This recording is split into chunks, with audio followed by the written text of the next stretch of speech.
Ahojte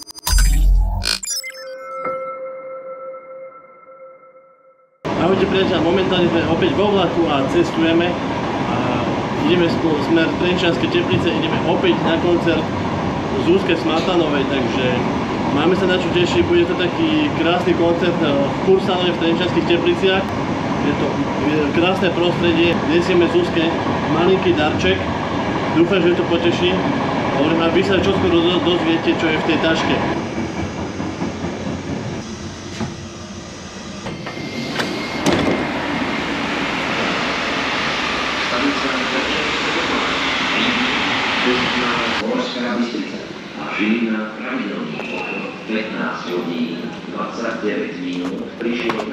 No, momentálne sa už nachádzame v Trenčianskej Teplej a za chvíľku prestúpime na túto krásnu historickú električku, ktorá pokračuje smer Trenčianske Teplice. Tak momentálne sa už nachádzame teraz v Kursáne v Trenčianskych Tepliciach a o chvíľku tu vypukne koncert Zuzky v týchto krásnych priestoroch, ktoré môžete vidieť už toto za mnou, takže úplne krásne priestory na fotenie. Ešte som tu v živote nebol a môže to stať za to. Veľmi som sa na toto fotenie veľmi tešil, takže uvidíme, čo to dá.